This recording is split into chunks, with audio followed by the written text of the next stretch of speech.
Hello everyone, I welcome you all to Divya career. So students, आज हमारा बहुत ही इंपॉर्टेंट सेशन है which is the marathon of AFM paper 3। So आज के सेशन में हम लोग ऑलमोस्ट सभी यूनिट से बहुत ही इंपॉर्टेंट एमसीक्यूज डिस्कस करने वाले हैं which will cover almost all the units. Okay, लगभग सभी यूनिट्स इसमें कवर है और उनके सारे ही इंपॉर्टेंट क्वेश्चंस कवर है। इसके पहले एक अलग से न्यूमेरिकल का सेशन ले चुके हैं जिसमें important numericals based on AFM discuss करे थे। कुछ ऐसे चैप्टर जिनमें से न्यूमेरिकल रह गए थे वो हमने आज के सेशन में कवर करने की कोशिश करी है और बाकी थ्योरेटिकल क्वेश्चंस जो इम्पोर्टेंट है एएफएम के वो हम लोग आज के सेशन में देखने वाले हैं। सो पूरे सेशन को जरूर से एंड तक देखिएगा जिससे कोई भी इंपॉर्टेंट क्वेश्चन आपका मिस ना हो, और चैनल को जरूर से सब्सक्राइब कर दीजिए, बेल आइकन प्रेस कर दीजिए जिससे जो भी हमारा वीडियो आएगा आपको टाइमली नोटिफिकेशन मिल जाएगा। इन सभी वीडियोस की पीडीएफ आपको हमारे टेलीग्राम ग्रुप में मिल जाएगी। उस ग्रुप की लिंक भी मैंने डिस्क्रिप्शन बॉक्स में शेयर कर दी है, तो टेलीग्राम ग्रुप जरूर से ज्वाइन कर लीजिए to get an access to all the PDFs of these videos. So let's start with our today's session. So आज का फर्स्ट क्वेश्चन रीड करते हैं। Indian accounting standard 7 is related to which of the following? Option A inventories, option B property plant and equipment, option C statement of cash flows, option D related party disclosures. So अगर आप previous years में भी देखोगे तो accounting standards, conventions and concepts इन पे बहुत questions आए हैं। So you have to remember कि कौन सा अकाउंटिंग स्टैंडर्ड कौन किससे रिलेटेड है, कौन सा इंडियन अकाउंटिंग स्टैंडर्ड किससे रिलेटेड है, because directly the questions have been asked on these things. So Indian accounting standard 7 based होता है statement of cash flows. So correct answer is option C. तो इसमें ये बोलता है जो कैश फ्लोज हैं they should be included as a part of financial statements. तो पीएल बैलेंस शीट के साथ आपको कैश फ्लोज भी बनाना रहता है। Then it prescribes how the cash flow should be prepared by the firms. Mainly indirect method use होता है for the preparation of cash flow, जहाँ पे operating activities, investing activities and finance activities 3 part में divide किया जाता है। Inventories are related to Indian accounting standard 2। Property plant and equipment का कैसे ट्रीटमेंट होना है, like these are the fix assets, it is mentioned under Indian accounting standard 16। And related party disclosure, जो related parties transaction हुए हैं उसका disclosure देना होता है as per the Indian accounting standard 24। तो ये कुछ इंपॉर्टेंट इंडियन अकाउंटिंग स्टैंडर्ड्स है, ये सभी आप याद रखिएगा। खासकर इन्वेंट्रीज के ऊपर कई बार क्वेश्चन आ चुका है आपका, तो वो बहुत अच्छे से आपको पता होना चाहिए कि इन्वेंट्रीज किस बेसिस पे हम लोग वैल्यू करते हैं। ये क्वेश्चन 2 बार रिपीट हो चुका है प्रीवियसली ईयर्स में। सो इन्वेंट्री वैल्यू होती है कॉस्ट प्राइस और the net realisable value whichever is lower. तो हम लोग लोअर पे वैल्यू करते हैं जिससे कि हम लोग फालतू में जो असेट्स है उसको ओवर वैल्यूड करके ना दिखाए और करेक्ट वैल्यू शो हो सके। ओके, सो ये इसका एक्सप्लेनेशंस भी ऑलमोस्ट ऑल क्वेश्चंस के साथ मैंने इंक्लूड करे हैं जो आपको हमारे पीडीएफ्स में मिल जाएंगे। उसके लिए टेलीग्राम ग्रुप ज्वाइन कर लीजिएगा। चलिए आगे बढ़ते हैं, नेक्स्ट क्वेश्चन रीड करते हैं। Deferred revenue expenditure arises due to the dash. Because of this principle requires that expenses be recognized in the same accounting period as the revenues they have to generate. Okay, so deferred revenue expenditure हम लोग show करते हैं, it is based on the which concept? Cost concept, matching concept, money measurement concept, business entity concept. So मैंने जैसे बताया concepts and conventions पे बहुत question आते हैं। सो डिफर्ड रेवेन्यू एक्सपेंडिचर है वो बेस्ड है किस पे? मैचिंग कॉन्सेप्ट पे। मैचिंग कॉन्सेप्ट ये क्या कह रहा है कि जिस ईयर में हमने रेवेन्यू अगर हमने कोई भी अर्न करी है उससे रिलेटेड ही एक्सपेंसेस हम लोग उस ईयर में रिकॉर्ड करते हैं। मतलब वो एक्सपेंसेस रिकॉर्ड करेंगे उस पीरियड में जिससे हमें रेवेन्यू जनरेट हुई है। अब मान लीजिए जैसे एडवर्टीजमेंट एक्सपेंसेस होते हैं, okay, these are treated as a deferred revenue expenses, क्योंकि अब जो एडवर्टीजमेंट एक्सपेंसेस आपने एक साल में करे, ओके, बट उससे मिलने वाला जो रेवेन्यू है it is spread through out the various years. तो आप एक ही साल में सारे एडवर्टीजमेंट एक्सपेंस दिखा दोगे तो उससे आपका उस साल का प्रॉफिट क्या होगा? काफी ज्यादा अंडर स्टेटेड होगा, काफी कम प्रॉफिट से होगा, क्योंकि लार्ज एडवर्टीजमेंट एक्सपेंडिचर अगर आप एक ही साल में दिखा दो और बाकी सालों में आपने कुछ एक्सपेंस नहीं दिखाई क्योंकि आपने एक ही साल में दिखा दिए, तो बाकी सालों में प्रॉफिट आपका ओवर स्टेटेड होगा। इसीलिए मैचिंग कॉन्सेप्ट यही कहता है कि जो आपके एक्सपेंसेस हैं उसको सेम ही अकाउंटिंग पीरियड में रिकॉर्ड करिए in which it has help the revenue to get generated. This is a matching concept. उसी तरीके से हमें बाकी कॉन्सेप्ट भी क्लियर होने चाहिए। जैसे कि कॉस्ट कॉन्सेप्ट है, जिसमें ये कहता है कि हर बिजनेस ट्रांजेक्शन जो हमारे अकाउंट्स बुक्स में रिकॉर्ड होगा that will be recorded at the cost price irrespective of the market value. Market value कुछ भी हो, हम लोग कॉस्ट प्राइस में शो करते हैं। इसलिए जो असेट्स है, फिक्स असेट्स है, वो हम लोग कॉस्ट प्राइस पे शो करते हैं और ओवर द ईयर्स उसको डेप्रिशिएट कर करके वैल्यू दिखाते हैं, बट हम लोग उसको मार्केट प्राइस पे शो नहीं करते। तो जो भी हमारे मॉनेटरी ट्रांजेक्शन्स होते हैं एक्चुअली वो हिस्टोरिकल कॉस्ट पे शो होते हैं। तो ये पता होना चाहिए। मनी मेजरमेंट कॉन्सेप्ट बहुत ही सिंपल है, जो ये कहता है जो चीज हम लोग क्वांटिफाई कर सकते हैं, मनी के मेजर में वैल्यू कर सकते हैं, उसी को ही हम लोग अकाउंट्स में शो करते हैं। जैसे कि अगर किसी एम्प्लॉय है, उसका कितना सेटिस्फेक्शन लेवल है कंपनी को लेकर, अब हम उसको क्वांटिफाई नहीं कर सकते, मनी के टर्म्स में मेजर नहीं कर सकते, तो उसको शो नहीं करेंगे। सिमिलरली बिजनेस एंटिटी कॉन्सेप्ट है। बिजनेस एंटिटी कॉन्सेप्ट ये कहता है कि जो बिजनेस ओनर है या प्रोप्राइटर है, उसकी आइडेंटिटी डिफरेंट होती है फ्रॉम द बिजनेस ट्रांजेक्शंस। इसीलिए जो प्रोप्राइटर अपना जब कैपिटल लाता है बिजनेस को शुरू करने में, उस कैपिटल को हम लोग बैलेंस शीट पर लाइबिलिटी साइड में शो करते हैं, क्योंकि बिजनेस की वो लाइबिलिटी है जो उसको रिटर्न करनी है प्रोप्राइटर को by earning various profits. Okay, similarly आपका गोइंग कंसर्न आपका कॉन्सेप्ट है, जिसमें गोइंग कॉन्सेप्ट ये कह रखता है कि जो बिजनेस हम लोग मान के चलते हैं कि उसकी एक्टिविटीज कंटिन्यूड होगी ओवर द वेरियस पीरियड्स, और इसके हिसाब से हम लोग ट्रांजेक्शन को रिकॉर्ड करते हैं। तभी हम लोग डेफर्ड रेवेन्यू एक्सपेंसेस रिकॉर्ड कर रहे हैं, हम लोग मान के चल रहे चलता रहेगा। उसी तरीके से फिक्स असेट्स है, उसको रिकॉर्ड करते हैं। ओके, तो हम लोग मान के चलते हैं कि business will go on in the future. Okay, so ये डिफरेंट कॉन्सेप्ट्स हैं जो आपको क्लियर होने चाहिए। नेक्स्ट क्वेश्चन है, Indian accounting standard 1 allows that entity need not present separately the items of dissimilar nature और function even if they are insignificant. This is based on which convention?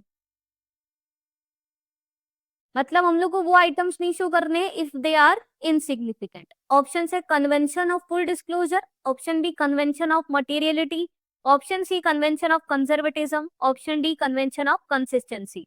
तो अभी हमने डिफरेंट कंसेप्ट समझे थे, accounting concept. अब now this question is based on different conventions, क्योंकि दोनों पर कई क्वेश्चंस आते हैं आपके एग्जाम्स में। तो जो अकाउंटिंग स्टैंडर्ड ये कहता है कि जो इनसिग्निफिकेंट आइटम है, बहुत ही स्मॉल वैल्यू के हैं, ठीक है। अब क्या चीज स्मॉल वैल्यू के, वो डिपेंड करता है बिजनेस का क्या साइज है। ओके, तो उसके हिसाब से अगर एक छोटी सी क्लॉक खरीदी है, वो बिजनेस के साइज के हिसाब से बहुत ही छोटी सी चीज है, ओके, तो उसको रिकॉर्ड नहीं करेगा। सो ये कन्वेंशन है based on convention of materiality, जो ये कहता है जो मटेरियल इंफॉर्मेशन है which is significant for the company, they should only be included in the accounting statements. Otherwise आप कितने टाइप के लेजर अकाउंट्स खोलोगे, कितनी चीजों को इंक्लूड करोगे, ओके, तो वो पॉसिबल नहीं होता है। सिमिलरली आपके डिफरेंट कन्वेंशन है जो आपको क्लियर होने चाहिए। जैसे कन्वेंशन ऑफ फुल डिस्क्लोजर ये कहता है कि जो एंटिटीज है, उनको सारे जो भी ट्रांजेक्शन्स है उनको प्रॉपरली रिकॉर्ड करना है, सारी इंफॉर्मेशन प्रोवाइड करनी है, कोई भी चीज हाइड नहीं करनी है किसी स्टेक होल्डर से। ओके, कोई भी तरीके के सीक्रेट रिजर्व्स नहीं बनाने हैं, जो भी रिजर्व्स बना रहे हैं that should be fully disclosed. Convention of materiality हमने देख लिया, जो मटेरियल इंफॉर्मेशन है जो सिग्निफिकेंट है टू द बिजनेसेस, वो शो करनी है। कन्वेंशन ऑफ कंजर्वेटिज्म ये कहता है कि जो भी ट्रांजेक्शन्स जो हम रिकॉर्ड करेंगे, तो हम कोशिश करेंगे कि जो एंटिसिपेटेड पॉसिबल लॉसेस है उसको कंसीडर करेंगे। तभी हम लोग क्या करते हैं, प्रोविजन फॉर डाउटफुल डेट्स वगैरह बनाते हैं, कि आने वाले समय पर हमें लग रहा है कि हाँ इतना जो भी डेटर है वो हमारा पैसा मार लेगा, तो provision for doubtful debts, bad debts, ये सब हम लोग बनाते हैं। बट हम लोग कभी भी प्रॉफिट्स एंटिसिपेट करके वो नहीं शो करेंगे। ओके, इसीलिए हम लोग कंजर्वेटिज्म रखेंगे जब भी हम अकाउंटिंग स्टेटमेंट्स अपने बना रहे हैं। तो एंटिसिपेटेड लॉसेस को हम लोग रिजर्व्स बना के, प्रोविजंस बना के शो करते हैं, बट एंटिसिपेटेड प्रॉफिट्स को नहीं शो करते हैं। और लास्ट है आपका कन्वेंशन ऑफ कंसिस्टेंसी। इसमें ये कह रहा है कि जो एक मेथड सेलेक्ट कर लिया कंपनी ने रिपोर्टिंग पर्पस के लिए, ठीक है, रिकॉर्डिंग पर्पस के लिए, रिपोर्टिंग पर्पस के लिए, उसको वही फॉलो करना है। अगर एक मेथड एप्रिसिएशन का शो फॉलो कर रहे हैं, चाहे स्ट्रेट लाइन मेथड हो, WDV है, उसी को ही फॉलो करना है ओवर द ईयर्स, जिससे कि हर बार रिपोर्टिंग और जो भी रिकॉर्डिंग है वो अलग अलग ना हो, इनकंसिस्टेंसीज ना आए। ओके, सो आई होप ये सारे कन्वेंशंस भी आपको क्लियर हो गए होंगे। नेक्स्ट इसमें आपको एक जनरल एंट्री पास करनी है। Pass journal entry where there is a what commenced business with rupees 20,000, of which rupees 8,000 was borrowed from the wife as a loan at the rate of 10% per annum interest. हो सकता है इनमें options दिए हो questions में, और कई बार क्या होता है ब्लैंक स्पेसेस दी रहती है and you have to type in your answer. तो किसी कंपनी ने भाई किसी फर्म ने बिजनेस स्टार्ट किया है 20,000 का खुद से अपना लगाया, टोटल 20,000 के कैपिटल से, जिसमें 8,000 उसने बोरो करे हैं. इसकी सिंपल आपको जनरल एंट्री पास करनी है. सो क्या होगी, कैश आया है, debit what comes in. So cash को आप क्या करोगे, कैश अकाउंट को डेबिट कर दोगे. कितने रुपए से आया है, 20,000. 20,000 से आप डेबिट कर दिया कैश. टू क्या करोगे, कैपिटल अकाउंट, जो आपका लाइबिलिटी साइड शो होता है, जो बिजनेस ओनर ने अपना पैसा लगाया है. 20,000 में 8,000 उसने अपनी वाइफ से बोरो करे हैं. उसने खुद का कितना पैसा लगाया है, 12,000. तो वो लाइबिलिटी साइड आपका कैपिटल अकाउंट. और टू एक तरीके से डेट हो गया 8,000 जो उसको रिटर्न करना है, तो वो एक तरीके से वाइफ का अलग लेजर भी खोल सकता है. तो wife loan account which is actually a debt which is again will be shown on the liability side. So ये हुआ करेक्ट इसकी जनरल एंट्री. इसके बाद नरेशन लिख सकते हैं, being business commenced with the total cash of 20,000 including 8,000 borrowed from wife as well.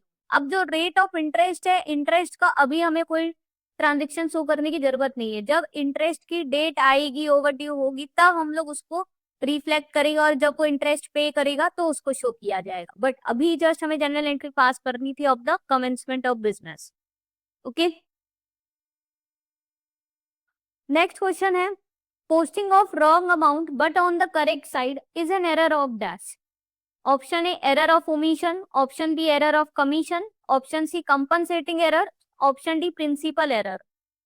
सो अगर आपने रॉन्ग अमाउंट करेक्ट साइड पे दिखाई है, या आपने wrong side of the account पे दिखाई है, ठीक है, तो रॉन्ग अमाउंट ही दिखाई है या गलत साइड पे रिकॉर्डिंग करी है, इस टाइप के एरर्स को हम लोग कहते हैं error of commission. Option B is the right answer. मतलब मान लीजिए 5,000 की एंट्री थी, आपने 4,500 की रिकॉर्ड कर दी, या डेबिट करने की जगह क्रेडिट कर दिया, गलत साइड पे पोस्ट कर दी, तो वो एरर ऑफ कमीशन होते हैं.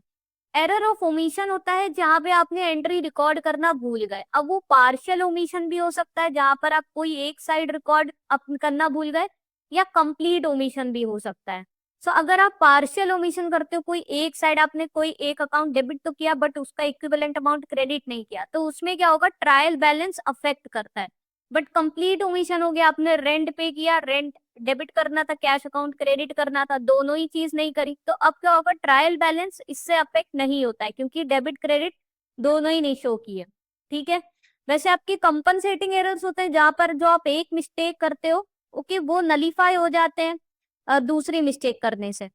मतलब कि अगर आपने प्रिंटिंग और स्टेशनरी का जो अकाउंट था उसको आपने ओवर स्टेट कर दिया बाय ₹5,000, और वहीं जो रेंट का अमाउंट था उसका अकाउंट आपने 5,000 से अंडर स्टेट कर दिया, तो क्या होगा, कंपनसेट हो गया, वो कंपनसेटिंग एरर. प्रिंसिपल एरर, जो अकाउंटिंग प्रिंसिपल्स को फॉलो नहीं किया गया, गलत तरीके से अकाउंटिंग रिकॉर्डिंग हुई है, वो प्रिंसिपल एरर. मान लीजिए जब मशीनरी आपकी इंस्टॉल हुई और उससे रिलेटेड अब जो वेजेस आपने पे करे उसका अलग से आपने वेज अकाउंट में शो कर दिया, तो वो गलत है, क्योंकि अकाउंटिंग प्रिंसिपल ये कहता है जो मशीनरी आपने इंस्टॉल करी फिक्स्ड असेट, उससे लगने वाला हर एक खर्चा वो मशीनरी अकाउंट में ही आएगा, तो वो वेजेस अलग से शो नहीं होना था. सो ये सब कुछ डिफरेंट टाइप्स के एरर्स होते हैं. नेक्स्ट देखेंगे, रेक्टिफिकेशन एरर एंट्री पास करने पर हमेशा ही क्वेश्चन आता है आपका. ये पढ़ते हैं, goods worth ₹5,000 were purchase from ABC limited but the amount was entered in the sales book.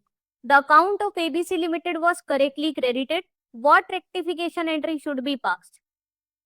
तब इसमें क्या था कि क्रेडिट पे, उधार पे माल खरीदा गया है एबीसी लिमिटेड से, और इस अमाउंट को सेल्स बुक में तो क्या है, बट जो खरीदा परचेज किया गया बट इसको शो किसमें कर दिया है, सेल्स बुक में गलती से, बट जो अकाउंट एबीसी था उसको सही क्रेडिट किया है. तो देखिए जब भी आप रेक्टिफिकेशन एंट्री पास करोगे, सबसे पहले आप समझो उसमें करेक्ट एंट्री क्या होनी चाहिए आपके हिसाब से, वो आप पहले पास करके देखोगे, तब आप फाइनल आंसर मार्क करिएगा. अगर गुड्स परचेज करे गए हैं एबीसी लिमिटेड से क्रेडिट पे, तो आपकी एंट्री क्या होगी, purchases account debit, to ABC limited, जो आपका क्रेडिटर है, जिससे आपने उधारी में माल खरीदा है।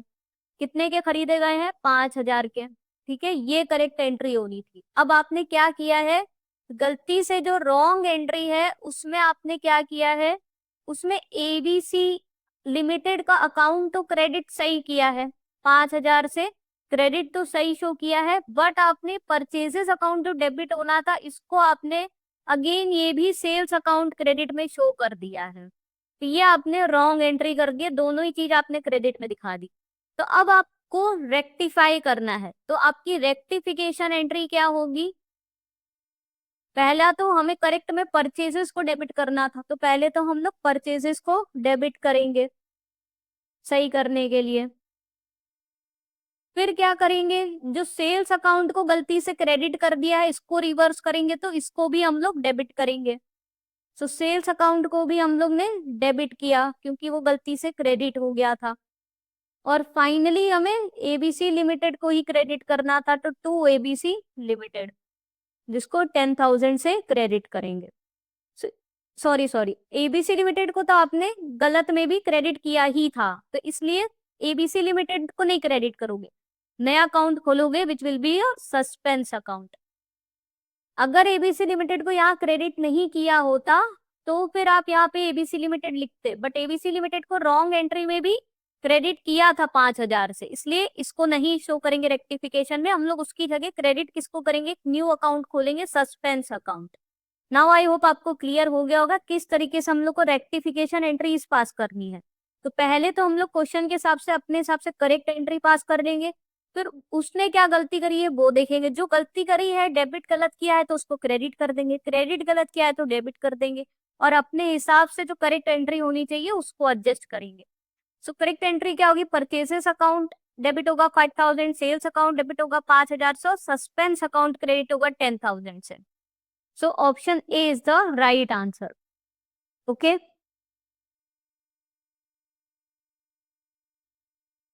नेक्स्ट क्वेश्चन पढ़ते हैं। Messrs. Anuj and Company purchased the following asset. Machine A purchased on 1st April 2022 for rupees 2,40,000. Estimated scrap value at the end of life is rupees 24,000. Useful life is 8 years. Machine B was purchased on 1st October 2023 for rupees 60,000. Estimated scrap value was 6,000 and useful life was 5 years. The depreciation was charged by the straight line method and was prorated by the month for the part year acquisitions. Compute the depreciation for the financial year 22-23, 23-24, 24-25. 3 साल के हिसाब से निकालना है कि कितना depreciation लग रहा है। तो देखिए इसमें क्या किया है, मशीन ए को 1 अप्रैल 22 में हमने परचेज किया। पहले देखिए मशीन ए का डिप्रिसिएशन कैलकुलेट कर लीजिए। स्ट्रेट लाइन मेथड यूज हो रहा है, यानी cost minus scrap value divided by the useful life. ये फॉर्मूला होता है। कॉस्ट प्राइस क्या है, आपने मशीन खरीदी कितने की है, 2,40,000 की। अभी इसकी स्क्रैप वैल्यू कितने की बच गई है, कबाड़ वाली वैल्यू 24,000 की रह गई है, उसको माइनस कर लेंगे, डिवाइडेड बाय उसका यूजफुल लाइफ था 8 ईयर्स। तो इससे हमें इसका डेप्रिसिएशन आ जाएगा, एक साल में कितना डेप्रिशिएट हो रहा है ये।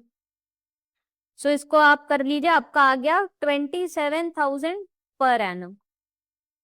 इसी को आप मंथ में करोगे तो 27,000 डिवाइडेड बाय 12 यानी कि 2250 पर मंथ का डेप्रिसिएशन लग रहा है मशीन ए में। अब मशीन बी की बात करते हैं। मशीन बी हमने 1 अक्टूबर 23 में खरीदी है। डेट्स भी इसमें इंपॉर्टेंट है क्योंकि यहाँ मंथली हम लोग इसको प्रोरेटा करेंगे, इसको प्रपोर्शनेट करेंगे। अब ये मशीन बी खरीदी है 60,000 की, इसकी स्क्रैप वैल्यू बची 6,000 की और यूजफुल लाइफ थी 5 years. So 60,000 minus 6,000 divided by 5, इसमें हर साल ये कितना डिप्रिशिएट हो रही है, 10,800 which is per annum depreciation. इसका पर मंथ डिप्रिसिएशन कितना होगा, 10,800 डिवाइडेड बाय 12 कर दीजिए। सो ₹900 पर मंथ डिप्रिशिएट हो रहा है ये। तो पहले तो आपने ये निकाल लिया, ठीक है। अब आपको हर ईयर का निकालना है कितना कितना डेप्रिसिएशन वो शो करेगा। सो फॉर द ईयर 22-23 में जो मशीन ए का फुल ईयर का डेप्रिसिएशन था 27,000, ये शो होगा। मशीन बी का होगा नहीं, क्योंकि अब ये फाइनेंशियल ईयर कब से रन करता है, 1 अप्रैल 22 से 31 मार्च 23। बट मशीन बी हमने तो अक्टूबर 23 में खरीदी है, ये ईयर तो हमारा 31 मार्च 23 में ओवर हो गया। तो जब हम 22-23 का डेप्रीशिएशन जो शो करेंगे वो सिर्फ मशीन ए का फुल डेप्रीशिएशन शो करेंगे, विच विल बी 27,000। ओके, नेक्स्ट आते हैं 23-24 पे। 23-24 पे मशीन ए का तो फुल शो कर दिया, विच वॉज 27,000। अब हमने क्या हुआ है, इसमें 23 में हमने मशीन बी भी खरीदी है, जो हमने 1 अक्टूबर को खरीदी है। सो अक्टूबर, नवंबर, दिसंबर, जनवरी, फरवरी, मार्च, यानी मशीन को 6 महीने तक ही यूज किया है। तो हम लोग 6 महीने के हिसाब से डेप्रीशिएशन देखेंगे। तो हर महीने में अगर डेप्रीशिएशन मशीन बी में 900 हो रहा है, तो 6 मंथ्स का डेप्रीशिएशन ही शो करेंगे, क्योंकि 6 महीने बाद खरीदी गई है। सो 900 इंटू 6 कर देंगे, यानी 27,000 प्लस 5,400। तो 23-24 में हम लोग 32,400 का डेप्रीशिएशन शो करेंगे। ओके, आई होप आपको क्लियर हो गया। और लास्ट हमारा 24-25 में कितना डेप्रीशिएशन आप शो करोगे, तो मशीन ए का फुल शो कर दोगे 27,000, कोई दिक्कत नहीं। और मशीन बी भी अब पूरी फुल ईयर यूज हुई 1 अप्रैल 24 से 25, क्योंकि कहीं लिखा नहीं है कि हमने पहले डिस्पोज कर दी। तो इसमें भी हम लोग फुल ईयर का शो करेंगे, विच वॉज 10,800। सो 27,000 प्लस 10,800 करेंगे, विच विल गिव यू 37,800। सो आपका राइट आंसर क्या हुआ, 22-23, 23 का 32,400 और इसका 37,800। तो 27, 32,400 और 37,800, यानी ऑप्शन बी राइट आंसर हुआ। ओके, आई होप आपको एकदम क्लैरिटी हुई। तो कभी क्या होता है, इस टाइप के क्वेश्चंस आते हैं जहां आपको एक्विजिशन डेट या डिस्पोजल डेट वो ध्यान देनी पड़ती है। ओके, इसका ये पूरा कंप्लीट एक्सप्लेनेशन यहाँ दे भी दिया है, जो आप पीडीएफ से रीड कर सकते हो। नेक्स्ट है, which one of the following statements is incorrect. Option A, carriage paid on the purchase of machinery is capital expenditure. Option B, repairs of machinery after 3 years of use is capital expenditure. Option C, legal expenses incurred in the connection with the purchase of land is capital expenditure. Option D, insurance premium paid on the factory building is a revenue expenditure. सबको clarity होनी चाहिए किस type के expenses revenue expenses की category में आते हैं और कौन से कैपिटल एक्सपेंसेस। सो देखिए, जो रेवेन्यू एक्सपेंडिचर होते हैं वो काफी रेकरिंग टाइप के होते हैं, बार बार लगते हैं। और जो कैपिटल एक्सपेंडिचर होते हैं वो बार बार नहीं लगते, they are more of non recurring और mostly one time kind of expenditure.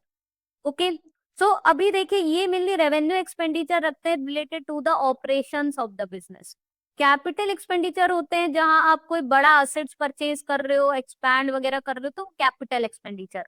तो देखिए, आपने मशीनरी परचेज करी, उससे रिलेटेड आपने कैरेज पे किया, तभी आप मशीनरी को फुली यूज कर पाओगे अब अपनी जगह पे या एक्वायर कर पाओगे। इसलिए इसमें वन टाइम जो कैरेज का ट्रांसपोर्टेशन का खर्चा आया मशीनरी अपने तक लाने के लिए, वो आपका कैपिटल एक्सपेंडिचर है, ये करेक्ट है। अब मशीनरी का 3 साल बाद रिपेयर मेंटेनेंस हो रहा है, 2 साल बाद हो रहा है, ये बार बार पीरियोडिकल बेसिस पे लगने वाला खर्चा है, इसलिए ये कैपिटल नहीं है, रेवेन्यू एक्सपेंडिचर है। अगर मशीनरी में कुछ बहुत ही ज्यादा फुल अपग्रेड की गई, पूरा कंप्लीट ओवरहाउल हुआ है जिससे उसकी लाइफ ही बढ़ जाए, एफिशिएंसी बढ़ जाए, तो कैपिटल। बट वो पीरियोडिकल बेसिस पे होने वाला रिपेयर मेंटेनेंस का खर्चा है, तो रेवेन्यू। वैसे आपने कुछ लीगल एक्सपेंसेस लगाए in relation with the purchase of land, land खरीदी, असेट खरीदा है बड़ा, वो तो है ही कैपिटल एक्सपेंडिचर। बट उसी असेट को परचेज करने से, जैसे हमने सबसे फर्स्ट ए में देखा था कि किसी असेट को परचेज करने पे, एक्वायर करने पे लगने वाला खर्चा भी कैपिटल एक्सपेंसेस में ही ट्रीट होता है, तो ये भी करेक्ट है। और फैक्ट्री बिल्डिंग है, उसका आप इंश्योरेंस प्रीमियम पे कर रहे हो, ठीक है, तो वो प्रीमियम आप हर साल पे कर रहे हो या पीरियोडिकल बेसिस पे हो गया वो खर्चा, वो रेवेन्यू है, ये भी करेक्ट है। तो इनकरेक्ट कौन सा हुआ, ऑप्शन बी हुआ, जहाँ पे आप पीरियोडिकल बेसिस पे रिपेयर करा रहे हो, तो कैपिटल नहीं, रेवेन्यू एक्सपेंसेस है। Option B is the right answer. तो इस टाइप के क्वेश्चंस भी बहुत आते हैं जहां आपको ये पता लगना करना होता है कि कौन सा रेवेन्यू और कौन सा कैपिटल एक्सपेंडिचर है। चलिए नेक्स्ट क्वेश्चन देखते हैं। Mr. A draws a bill on B for rupees 15,000. If A discounts the bill before the due date for rupees 14,000, pass the journal entry in this regard. तो ये bills discounting का case है। अब देखिए, जब ए ने बिल ड्रॉ किया है बी पे, यानी ए क्या है इसमें, ये कब क्लियर होना चाहिए, ए सेलर है और बी बायर है, जिसके ऊपर ये बिल्स ऑफ एक्सचेंज इसने ड्रॉ किया है कि भाई आप पेमेंट कर देना। इसने अनकंडीशनल ऑर्डर होता है जहाँ पे इसको ऑर्डर दे रहा है कि इस ड्यू डेट पे आपको पेमेंट करनी है। अब जब इसने इसको माल सेल किया होगा तो सबसे पहले इसने एंट्री क्या करी होगी, अब क्योंकि उधार पे माल सेल किया है तो इसने बी अकाउंट को डेबिट किया होगा, क्योंकि ये इसका क्या है, डेटर है। और इसने सेल्स अकाउंट को क्या किया होगा, क्रेडिट किया होगा शुरू में। अब जब ए ने क्या किया है, बिल्स ड्रॉ करे हैं, तो वो क्या करेगा, बिल रिसीवेबल जो कि इसका असेट हो गया, इससे इसको मैं पैसा मिलना है आगे, तो बिल रिसीवेबल अकाउंट एक्चुअली में क्या करेगा, अब डेबिट करेगा फॉर 15,000 के लिए, जब वो फाइनली बिल ड्रॉ कर रहा है। और जो बी अकाउंट जो उसने पहले डेबिट किया था, इसको क्रेडिट कर देगा जब वो बिल ड्रॉ कर रहा है। तो पहली एंट्री ये होगी, जब ए बिल ड्रॉ करेगा तो फर्स्ट एंट्री ये करेगा, bills receivable account which is an asset, क्योंकि वो पैसा ए को मिलना है फ्यूचर में, और बी अकाउंट को वो क्रेडिट करेगा जिससे पैसा उसको मिलना है। अब फिर वो क्या कर रहा है, ए ने क्या करा, ड्यू डेट से पहले ही बैंक में जाकर उसकी डिस्काउंटिंग करा दी और उसको 14,000 रुपए मिल गए। 14,000 रुपए ए को मिल गए तो उसके पास कैश आया, debit what comes in, cash account को वो डेबिट कर दिया। कितने मिल गए उसको, 14,000, तो 14,000 से डेबिट करा। बट अब क्या हुआ, 15,000 की जगह उसको 14,000 मिले, यानी कि उसने एक तरीके से डिस्काउंट दिया, मतलब उसके लिए वो एक्सपेंडिचर हुआ ना, उसके लिए खर्चा हो गया, उसको कम मिला 1,000 रुपए, तो वो डिस्काउंट को भी डेबिट करेगा। 1,000 जो कम मिला है उसको डेबिट करेगा 1,000। और जो उसका असेट था बिल रिसीवेबल, उसको वो रिवर्स कर देगा, क्योंकि अब वो असेट रहा नहीं, क्योंकि ऑलरेडी बैंक के पास चला गया, तो उसको वापस से क्रेडिट कर देगा, क्योंकि इसको वो रिवर्स करेगा बिल रिसीवेबल। अब उसकी बुक में असेट रहा नहीं, तो जब हमारा असेट कम होता है तो वो क्रेडिट हो गया, तो बिल रिसीवेबल अकाउंट यानी कि पूरा 15,000 से क्रेडिट। तो ये दोनों एंट्रीज पास होंगी जब इस तरीके का केस होता है, बिल्स रिसीवेबल बिल पेबल, तो ये आपको क्लियर होनी चाहिए। ओके, नेक्स्ट क्वेश्चन है, which one of the following is not a debit voucher. Option A, dividend warrants issued by the banks customers and payable by the branch in terms of an approved arrangement. Option B, draft issued by other branches of the bank payable at the branch. Option C, checks issued by the customer. Option D, payment of the collection instruments from other branches of bank. तो जब भी कोई भी payment instrument issue किया जाता है, जैसे draft issue करे गए, चेक्स इशू करे गए, ठीक है, डिविडेंड वारंट्स इशू करे गए, ये सभी क्या होते हैं, डेबिट वाउचर होते हैं। जब इन सबका पेमेंट किया जाता है, ओके, इनका कलेक्शन का, तो वो क्रेडिट वाउचर बन जाता है, not a debit voucher. Similarly जब कस्टमर पे इन स्लिप फिल करता है, तब वो पैसे जमा करता है अपने अकाउंट में, वो भी क्रेडिट वाउचर होता है। एप्लीकेशन देता है for the issue of term deposits, तो एफडी खुलवा रहा है, उसमें पैसे जमा करेगा, वो भी क्रेडिट वाउचर होता है। चालान जमा करता है for the deposit in the accounts of government, पैसे जमा कर रहा है, डिपॉजिट कर रहा है, सेंट्रल गवर्नमेंट का चालान जमा हो रहा है, तो वो भी क्रेडिट वाउचर्स होते हैं। तो ये क्लियर होने चाहिए कौन से डेबिट वाउचर है, कौन से क्रेडिट वाउचर है। तो ये वाला क्रेडिट वाउचर है, 3 एग्जाम्पल दी, ये सब क्रेडिट वाउचर है। ये सब ऊपर के जहाँ पे वो चेक्स इशू करा जा रहा है, ड्राफ्ट इशू किया जा रहा है पेमेंट के लिए, ये सब डेबिट वाउचर्स है। Okay, next question, which one of the following statements is not correct. Option A, forensic audit is an examination and evaluation of financial information for the use of evidence in court. Option B, tax audit is an analysis of tax returns submitted. Option C, management audit is always conducted by management of the bank. Option D, only large borrower accounts are normally included subjected to stock and receivable audit. तो ये question based है on audit, जिसपे different types of audit की बात की गई है chapter में, forensic audit, tax audit, management audit, stock and receivable audit. तो इन सब की करेक्टरिस्टिक्स आपको क्लियर होनी चाहिए, तभी ये क्वेश्चन कर पाओगे। इनमें से कौन सा एक इनकरेक्ट है, ऑप्शन सी इनकरेक्ट है। सो देखिए पहले एक एक करके बात करते हैं। जो फॉरेंसिक ऑडिट होता है इसमें जो क्रूशियल फाइनेंशियल इंफॉर्मेशन है वो इवेलुएट होती है। जैसे बड़े बड़े फ्रॉड्स हैं वो हुए तो वो देखे जाते हैं, which can act as an evidence in the court कि भाई इसने फ्रॉड किया है, उस पर चार्जेस लगेंगे। टैक्स ऑडिट एनालिसिस होता है, जो भी टैक्स रिटर्न सबमिट हुआ है और फिर जो भी टैक्स एग्जेम्पशन क्लेम किया गया है वो करेक्ट है कि नहीं, तो उससे रिलेटेड टैक्स ऑडिट है। मैनेजमेंट ऑडिट किया जाता है, वो खुद से मैनेजमेंट तो करेगा नहीं, उस ऑडिट को ऑडिटर ही करेगा। तो मैनेजमेंट ऑडिट मतलब ये होता है जहां पर मैनेजमेंट की क्या परफॉर्मेंस है वो देखने के लिए कि वो कंपनी को बढ़ा रहा है कि डुबा रहा है, उसने क्या स्ट्रेटजीज बनाई है, उसके क्या डिसीजन है, क्या एक्शन है, उसको इवेलुएट करने के लिए होता है। और मैनेजमेंट खुद से अपना ऑडिट नहीं करेगा। और स्टॉक एंड रिसीवेबल ऑडिट, जो कंपनी के स्टॉक्स है जिसको पैसा मिलना है, तो उसमें खासकर जो बड़े बोरोवर के अकाउंट्स है उन्हीं का ही ऑडिट होता है, ये भी करेक्ट है। सो सिर्फ ऑप्शन सी इनकरेक्ट है। ठीक है, नेक्स्ट क्वेश्चन है which one of the following is correct about methods of valuation of closing stocks permitted by Indian accounting standard. Option A, it permits use of only LIFO method for the inventory valuation. Option B, permits use of only FIFO method for inventory valuation. Option C, permits use of FIFO or the weighted average method also for the inventory valuation. Option D, permits all the methods of valuation of closing stocks. So आपको याद रखना है Indian accounting standard सिर्फ हमें या तो FIFO method use करने की परमिशन देता है या वेटेड एवरेज, जब हम स्टॉक्स का वैल्यूएशन करते हैं। लीफो मेथड यूज नहीं कर सकते, वो यूएस वगैरह में यूज कर सकते हैं, बट इंडिया का अकाउंटिंग स्टैंडर्ड हमें लीफो मेथड यूज करने की परमिशन नहीं देता है। तो फीफो ये कहता है जो हमारी फर्स्ट यूनिट्स ऑफ इन्वेंट्री जो हमने पहले परचेज करी है उसको जब हम सेल करते हैं तो उसी को शो करेंगे कि वो पहले सेल हुई है। और वेटेड एवरेज कॉस्ट में जो वैल्यूएशन करेंगे it will be based on average cost of all the similar inventories. LIFO में जो हम लोग लास्ट परचेज करते हैं उसको शो, जब सेल करते हैं तो शो करते हैं कि सेल कर दिया, तो वो अलाउड नहीं है।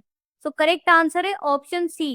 इंडियन अकाउंटिंग स्टैंडर्ड सिर्फ हमें फीफो मेथड या वेटेड एवरेज मेथड यूज करने की परमिशन देता है, नॉट द लीफो मेथड।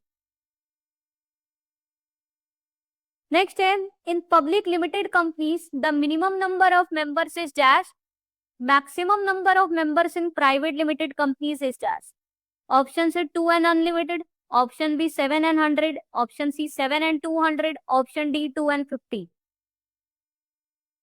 तो याद रखना है पब्लिक लिमिटेड कंपनी में जरूरी है मिनिमम नंबर ऑफ मेंबर 7 और मैक्सिमम की कोई लिमिट नहीं है, सो अनलिमिटेड। और वहीं जब बात करते हैं प्राइवेट लिमिटेड कंपनीज की, इसमें minimum number of member should be 2 and maximum 200। Okay, तो ये याद होना चाहिए। तो पब्लिक लिमिटेड का मिनिमम 7 हो गया और मैक्सिमम प्राइवेट लिमिटेड का 200। So correct answer is 7 and 200। Okay, next है which one of the following is not in the list of statements which form a complete set of financial statements as per the Indian accounting standard 1।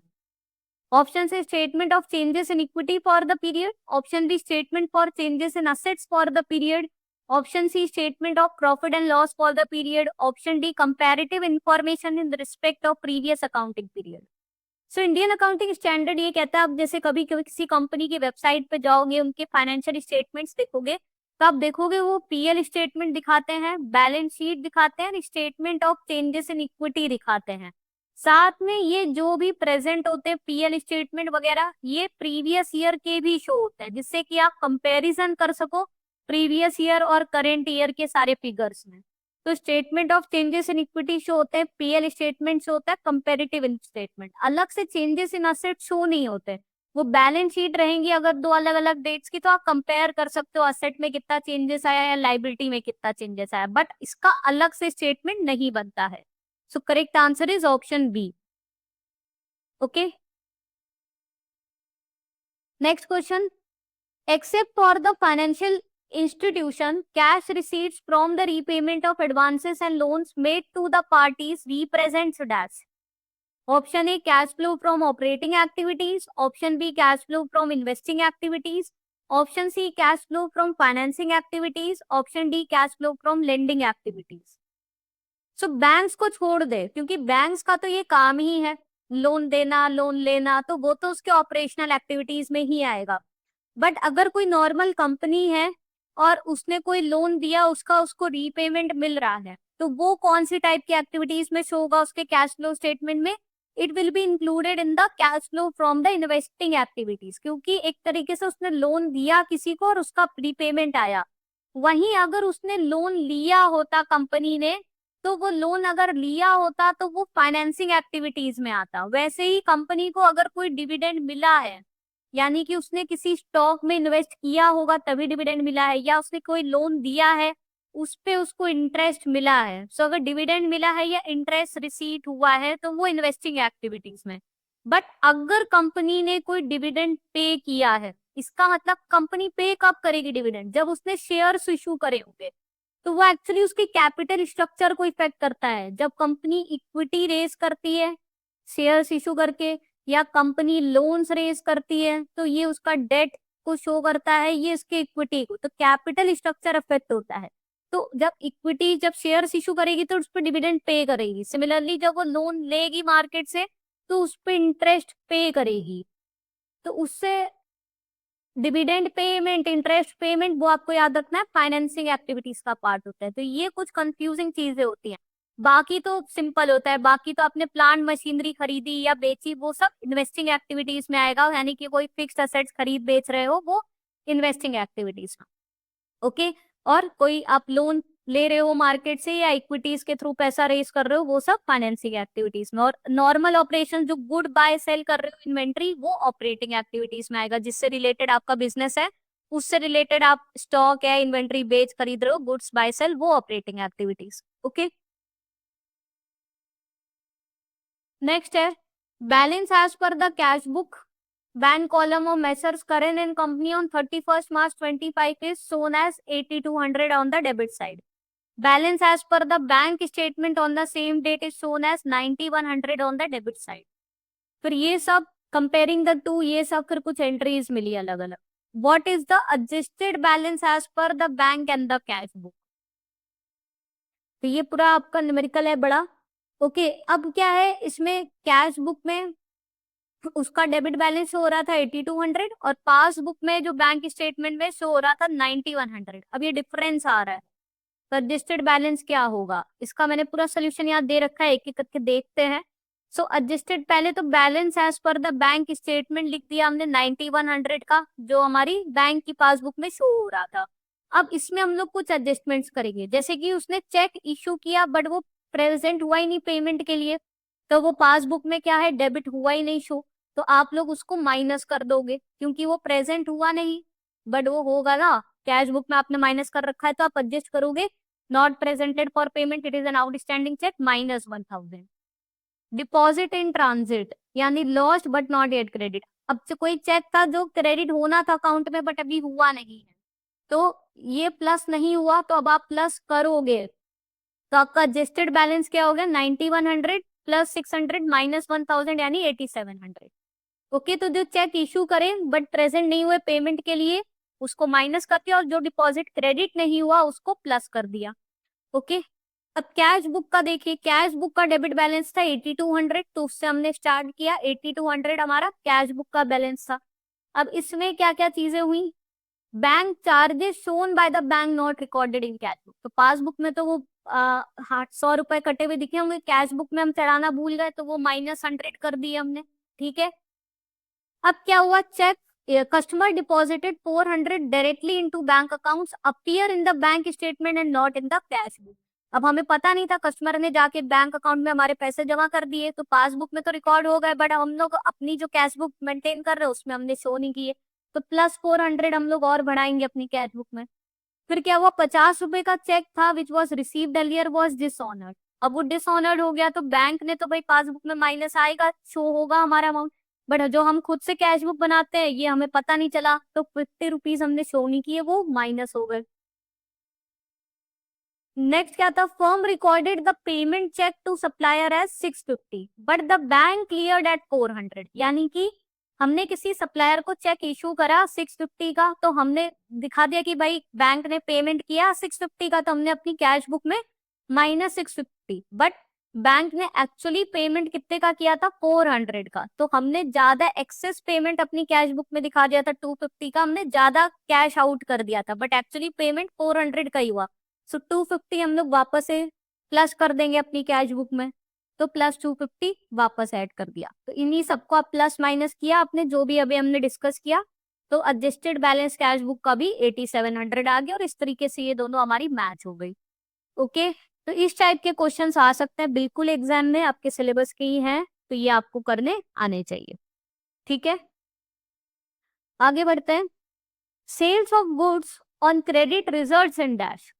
Option A change in both the assets and liabilities, option B change in total assets only, option C change in total liabilities only, option D change in assets but total asset remain same. तो आप किसी को अगर जब माल उधारी पे बेचोगे तो आप क्या करोगे, डेबिट तो उस डेटर को कर दोगे जिसको आपने बेचा है, और सेल्स अकाउंट एक्चुअली आपका क्रेडिट होता है, ये तो एंट्री होती है। जब आप बैलेंस शीट शो करते हो जिसमें आपका असेट और लाइबिलिटी साइड आता है, दो चीजें, तो अगर आपने माल बेचा है किसी को क्रेडिट पे, तो आपका एक तो असेट डेटर क्या है, बढ़ जाता है उस अमाउंट से, और स्टॉक डायरेक्ट बेचा है तो वो स्टॉक क्या है आपका, माइनस हो जाएगा, दोनों ही असेट साइड में।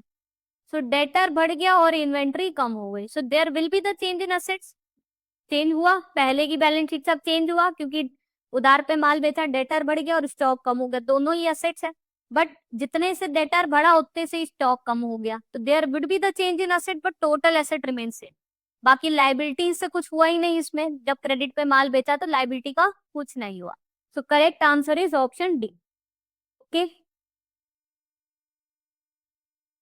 Next question.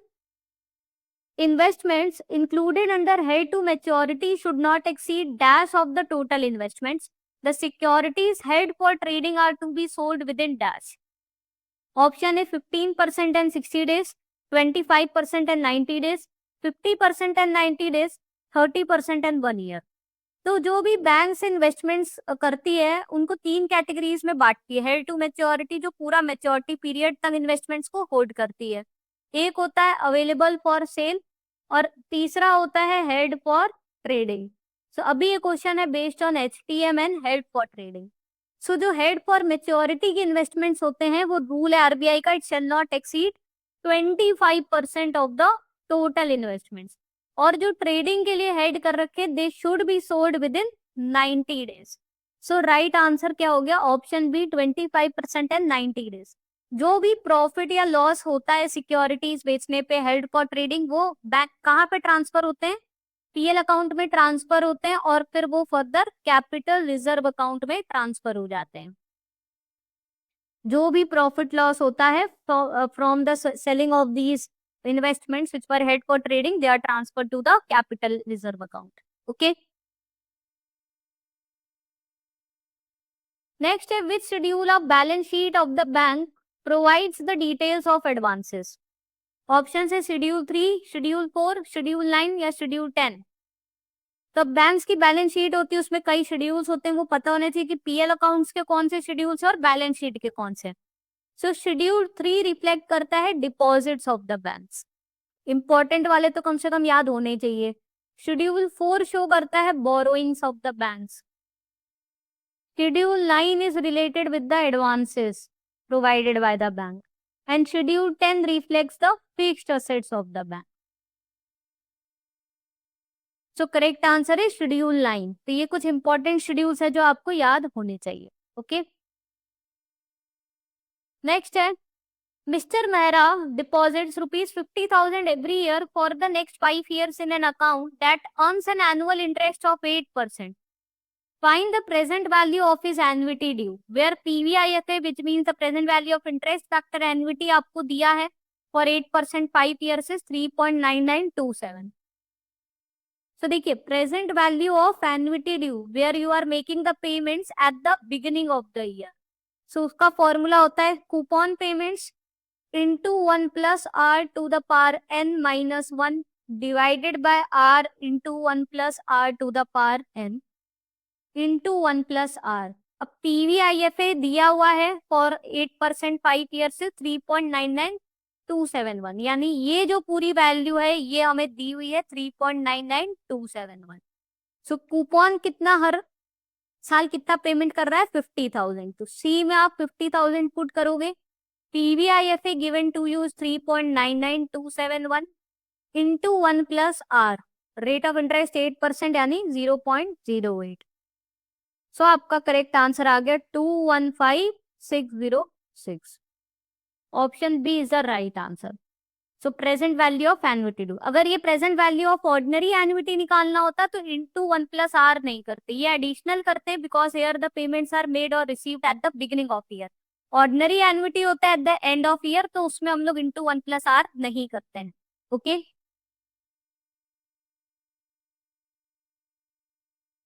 Next question, which statement is incorrect regarding theorems for bond value? Option A, when the required rate of return is greater than the coupon rate, the value of bond is less than its par value. Okay, मतलब जो rate of return expected है bonds में, that is required rate is greater than the coupon rate, then value of bond is less, यानी कि bond हमारा discounted price पे run हो रहा है। Second है when the required rate of return is less than the coupon value, value of bond is greater than par value। इस case में क्या हो रहा है, प्रीमियम पे हो रहा है, ऐसा क्वेश्चन बोल रहा है। When the bonds with the higher coupon rates are more sensitive to the interest rate changes than the bonds with the lower coupon rate, मतलब कि जब इंटरेस्ट रेट चेंज होता है मार्केट में तो जिन बॉन्ड्स का हायर कूपन रेट्स होता है उनका प्राइस ज्यादा फ्लक्चुएट करता है in comparison to those bond जिनका कूपन रेट कम है। ऑप्शन डी कह रहे bonds with the longer maturities are more sensitive to the interest rate changes than the bonds with shorter maturity. तो इनमें से कौन सा स्टेटमेंट है जो बॉन्ड थ्योरम के हिसाब से इनकरेक्ट है? Option C is the right answer, option C incorrect है। सो देखिए पहला है rate of return is greater than, जब कूपन रेट से आपका ईल्ड क्या होता है, एक्चुअली ईल्ड होता है आपका coupon upon the market price of the bond. तो कूपन तो आपका फिक्स रहता है depending on the face value, but required rate of return जब ग्रेटर हो जाता है कूपन रेट से तो जो आपका ईल्ड एक्चुअली रिटर्न्स और ये जो भी इंटरेस्ट रेट होता है और जो बॉन्ड प्राइस होता है they are inversely related to each other.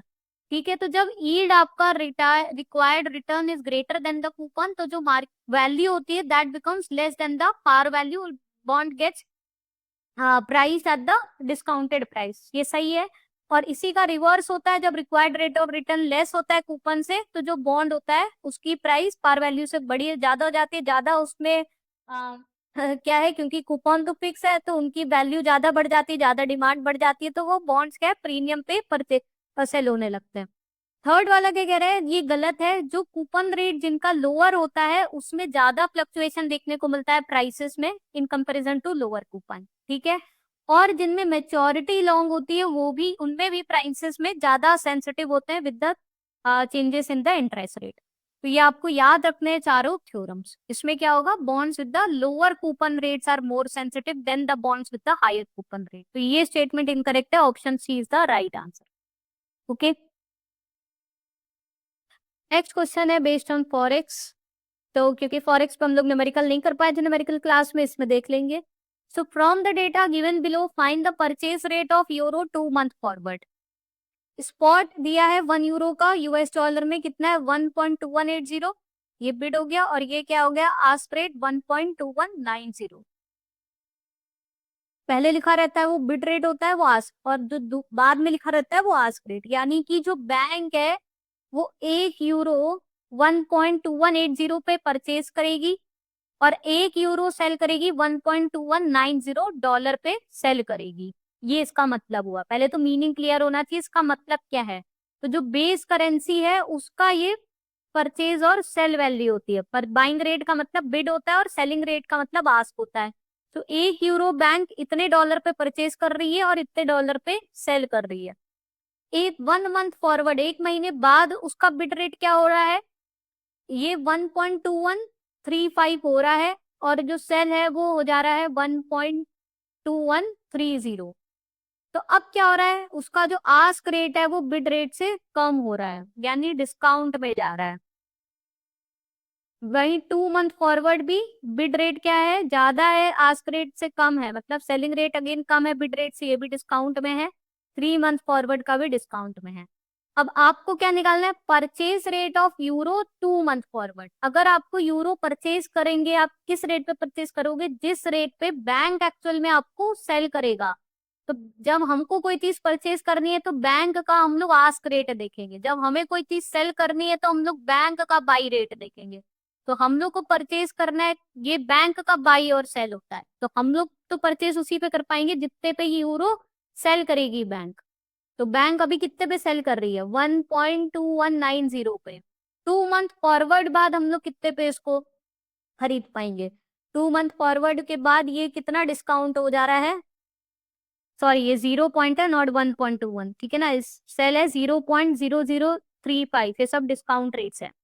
तो बैंक इसको कितने डिस्काउंट हो जा रहा है, तो 0.0071 जो है वो उसका डिस्काउंट रेट है, इसको माइनस कर देंगे, आपका आ गया 1.2119। ये फॉरवर्ड परचेस रेट हो गया। ये जो दिए हैं ये सब है आपके 0.0035, ये है 0.0030, मैंने गलती से पहले 1.21 बोल दिया था, नहीं, ये सब है कि इतना इतना डिस्काउंट पे बिड और सेल हो रहा है आगे चल के। ये है 0 इस पे इतना इतना फर्क आता जाएगा, मतलब 2 महीने बाद आप परचेज करोगे तो इस रेट पे इतना बाई में फर्क आ जाएगा और इतना सेल पे फर्क आ जाएगा, ये मतलब, ठीक है। तो डिस्काउंटिंग हो रहा है मतलब कम हो रहा है, इसलिए हम लोग माइनस करेंगे। अगर ये बढ़ रहे होते रेट्स तो उसमें हम लोग ये ऐड करते, वैल्यू कम हो रहे हैं तो 2 मंथ फॉरवर्ड बाद हम लोग परचेज करेंगे, जो इसका सेल में ये 0.0071 कम पे बेच रही है, तो 1.2119 हो गया। Okay, so correct answer option C. I hope आपको क्लियर हो गया। नेक्स्ट है, when the exchange of currencies take place on the second working day after the due date of deal, it is called dash। इस type का question बार बार repeat होता है exam में। Option है cash rate, spot rate, term rate, forward rate. तो अगर second working day T+2 पे हो रहा है सेटलमेंट, तो उसको हम लोग स्पॉट रेट कहते हैं। Option B is the right answer. Cash rate होता है जब सेम डे पे होता है, उसको हम लोग कैश रेट भी कहते हैं और रेडी रेट भी कहते हैं। तो ये टी डे, जिस दिन ट्रांजेक्शन हो रहा है उसी दिन एक्सचेंज हो रहा है। स्पॉट रेट होता है T+2, टर्म रेट होता है T+1, जिस दिन ट्रांजेक्शन हुआ उसके नेक्स्ट डे बाद, और फॉरवर्ड रेट होता है T+2 के बाद कितने भी दिन बाद में, तो वो फॉरवर्ड रेट हो गया। ओके,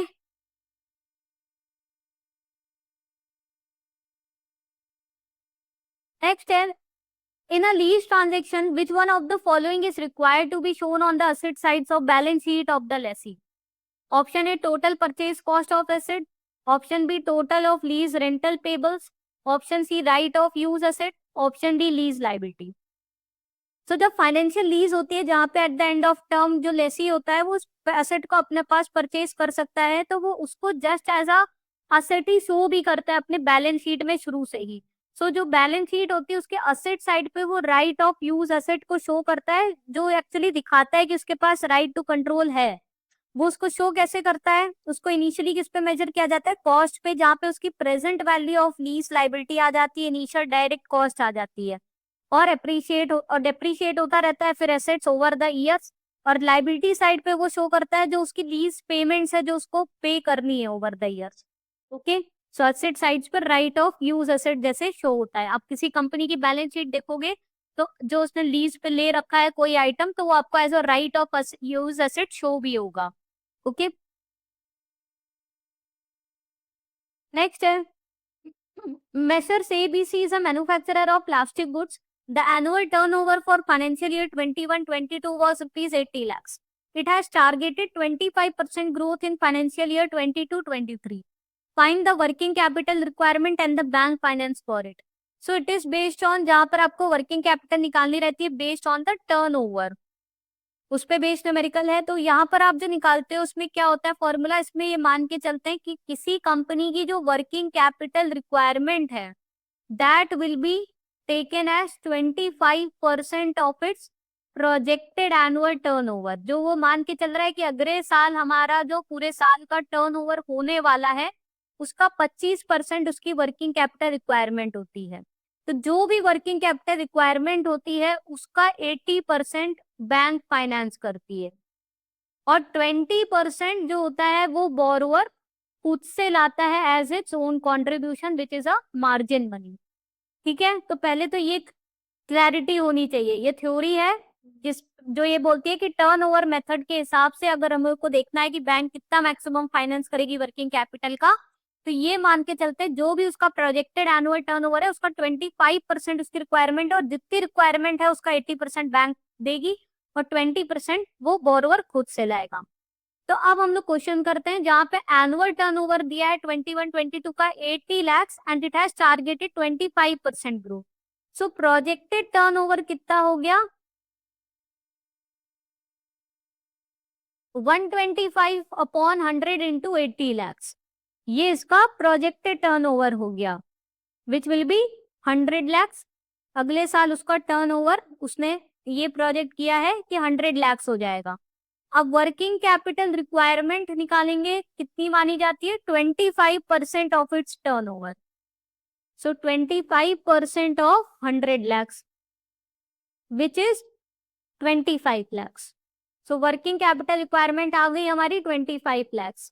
अब हम लोग को क्या निकालना होता है, बैंक कितना देगी, तो जो भी रिक्वायरमेंट है उसमें थ्योरी कहती है बैंक जो फाइनेंस देती है that is 80% of the requirement. So 80% of 25 lakhs will be financed by bank.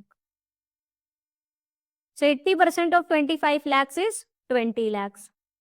और अगर पूछ लेता मार्जिन कितना है, बोरोवर कितना ला रहा है, तो ऑफकोर्स बचा हुआ बोरोवर ला रहा है 20% ऑफ 25 lakhs करिए, या दोनों को माइनस कर दीजिए 25 माइनस 20। सो बोरोवर बचा हुआ पैसा ला रहा है यानी 5 लाख रुपए। तो टर्नओवर कंपनी प्रोजेक्ट करेगी उसका ये अज्यूम करते हैं कि 25% उसकी रिक्वायरमेंट है, जितनी रिक्वायरमेंट है उसका 80% बैंक फाइनेंस करेगी और रिमेनिंग पोर्शन बैंक बोरोवर खुद से लाएगा। तो वर्किंग कैपिटल रिक्वायरमेंट और बैंक फाइनेंस निकालना था, तो हमारा आंसर हो गया 25 lakhs एंड 20 lakhs। तो करेक्ट आंसर हो गया ऑप्शन ए। तो इस टाइप का न्यूमेरिकल आएगा वर्किंग कैपिटल निकालने का based on turnover method. Now I hope आप लोग कर लोगे। Okay, next step, which of the statements is wrong in respect of option. बहुत इंपॉर्टेंट क्वेश्चन है। A put option is exercised when the strike price is greater than spot price. Option B कह रहे call option is exercised when the strike price is greater than spot price. Option C कह रहे call option gives the buyer the right to buy specified quantity of underlying asset at the strike price on or before the expiration date. A put option D, put option gives buyer the right but not the obligation to sell an underlying asset at the strike price on or before expiration date. कौन सा statement correct है? अगर call option put option की definition पता है तो ये दोनों तो सही है, पता चल ही रहा होगा कि कॉल ऑप्शन बायर को राइट देता है कि वो चाहे तो जो भी उसने स्ट्राइक प्राइस था पहले से जिस पे ऑप्शन खरीद रखा था एक प्रीमियम पे करके उस पे एक्सरसाइज कर सकता है, और जो उसके अंडर में अंडरलाइंग एसेट है यानी स्टॉक्स हो सकते हैं उसको परचेज कर सकता है एट इट्स स्ट्राइक प्राइस। तो वो तभी एक्सरसाइज करेगा, कब एक्सरसाइज करेगा, कॉल ऑप्शन बाय कब करेगा, वो कॉल ऑप्शन तभी एक्सरसाइज करेगा ना जो उसने पहले से डील कर रखी थी, यानी जो उसका स्ट्राइक प्राइस है वो अगर कम होगा तभी तो उसको फायदा होगा वो खरीदने में स्टॉक्स, तभी वो एक्सरसाइज करेगा जब मार्केट में रेट ज्यादा चल रहा होगा और वो कम पे खरीद पा रहा होगा। तो आपको इससे पता चल गया होगा कौन सा स्टेटमेंट इनकरेक्ट है। ऑप्शन बी इनकरेक्ट है जहां कह रहा है स्ट्राइक प्राइस ग्रेटर होगी तो कॉल ऑप्शन नहीं, स्ट्राइक प्राइस कम होगी तभी तो कॉल ऑप्शन एक्सरसाइज करेगा, तभी वो अंडरलाइंग एसेट को परचेज करेगा तो उसको फायदा होगा। और पुट ऑप्शन जहां पे उसके पास राइट होता है अंडरलाइंग एसेट को सेल करने के लिए, अंडरलाइंग एसेट किसी कंपनी का शेयर्स है तो वो उसको सेल कब करेगा जब मार्केट रेट से स्ट्राइक प्राइस उसका ज्यादा होगा, उसने जो डील करी थी वो प्राइस ज्यादा होगी in comparison to spot price जो मार्केट पे रेट चल रहा होगा, तब एक्सरसाइज करेगा। तो ये सही है। तो ये भी पता होना चाहिए कि कॉल ऑप्शन क्या होता है, पुट ऑप्शन क्या होता है और दोनों ऑप्शन कब एक्सरसाइज किए जाते हैं। Okay, so option B is the right answer, क्योंकि ये स्टेटमेंट रॉन्ग है। Call option will be exercise when strike price is less than the spot price, क्योंकि वो हमेशा चाहेगा कि भाई मार्केट से कम पे शेयर हमें मिल रहा है तभी तो हम खरीदेंगे, है ना। नेक्स्ट है based on tax, deduction in respect of donations to certain funds और charitable institutions is under dash. Option A section 80D, section 80E, option C section 80U, option D section 80G। तो इसका right answer है option D section 80G। तो देखिए अभी just मई 2025 exam में आपका एक सेक्शन पूछा गया था सेक्शन 80U। सेक्शन 80U में टैक्स एग्जेम्पशन क्लेम कर सकते थे in for the persons who are having disability, जहां 40% की डिसेबिलिटी होनी चाहिए। ओके, सेक्शन 80D किस लिए है? इन respect of the health insurance premium, जो आप पे कर रहे हो उसका एग्जेम्पशन आप सेक्शन 80D के अंदर में क्लेम कर सकते हो, health insurance premium. Section 80E में आप डिडक्शन क्लेम कर सकते हो in respect of interest you are paying on education loan, higher studies के लिए जो दिया है।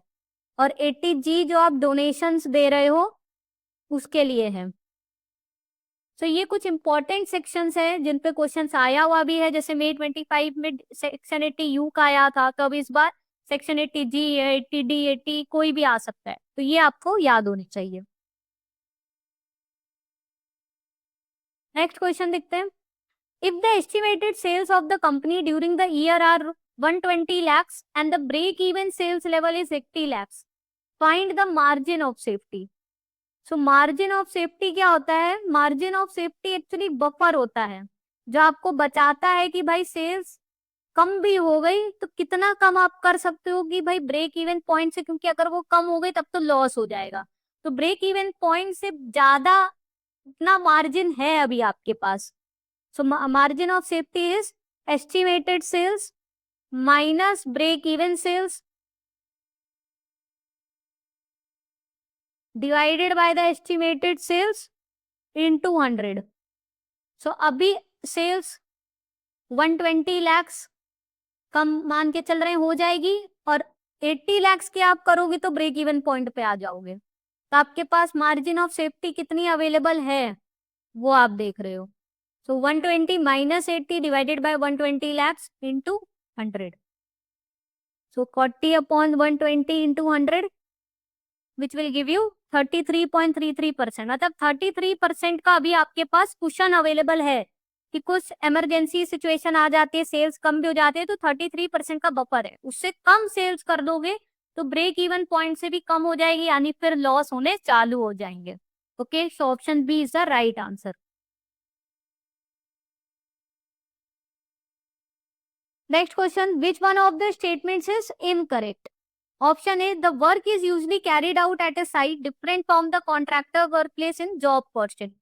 In the execution of contract, the job is usually carried out at contractor's workplace. Option B, contracts are usually larger and take longer time compared to job. Option C, in a contract, most of the costs are of direct nature, unlike in a job.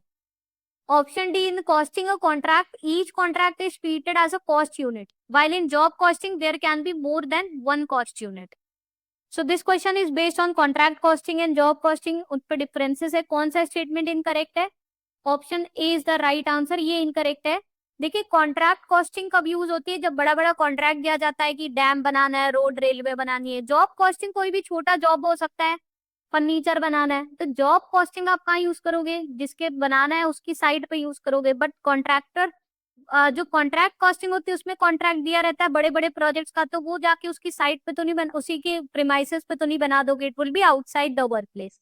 इसलिए option A incorrect है। और contract जैसे मैंने बताया larger होते हैं, जैसे dam बनाना है, बिल्डिंग बनानी है, रोड बनानी है, so they are more larger and take more longer time in compare to jobs.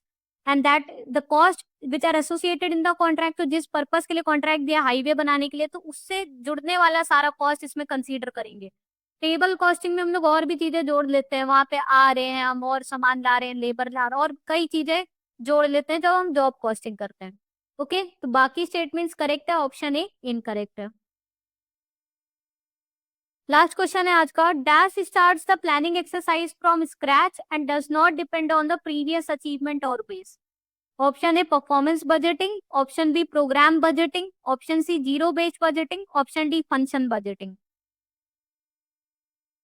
So right answer is option C zero based budgeting. Zero based budgeting में हम लोग ने पुराना क्या बजट बनाया, उसमें क्या चीज इंक्लूड करी, क्या चीज नहीं करी, वो नहीं देखते। इसमें एकदम स्क्रैच से बजट बनाते हैं और देखते हैं कोई भी आइटम इंक्लूड कर रहे हैं तो क्यों कर रहे हैं। तो इसमें बहुत ही एफिशिएंटली रिसोर्सेज को एलोकेट किया जाता है। ओके, और इसमें किसी भी बेस से, पुरानी चीज से कोई रेफरेंस नहीं लिया जाता है। हर एक रुपए जो हम लोग खर्चा करने वाले हैं उसका प्रॉपर जस्टिफिकेशन होना चाहिए, क्यों कर रहे हैं। तो पुराने साल में किया था इसलिए इस साल कर रहे हैं, उससे मतलब नहीं होता है। तो एकदम स्क्रैच से जब हम लोग बजट बनाते हैं without referring to the previous year sales और एक्सपेंडिचर, तो उसको हम लोग कहते हैं zero based budgeting. Okay, so student, this is the end of the session. अगर आपने इसमें कुछ सीखा हो, आपको यूजफुल लगा हो ये वीडियो, जरूर से लाइक कर दीजिएगा, चैनल को जरूर से सब्सक्राइब करके बेल आइकन प्रेस कर दीजिए to get all the important notifications. इसकी पीडीएफ आपको हमारे टेलीग्राम ग्रुप में मिल जाएगी, तो ग्रुप ज्वाइन कर लीजिएगा to get an access to the PDF. और साथ में इसके पहले एबीएफएम के न्यूमेरिकल रिलेटेड वीडियो भी अपलोड हुआ है, जहाँ पे हमने डिफरेंट चैप्टर्स के न्यूमेरिकल्स डिस्कस करें, तो वो देख लीजिएगा। Okay, so see you in the next session. Thank you.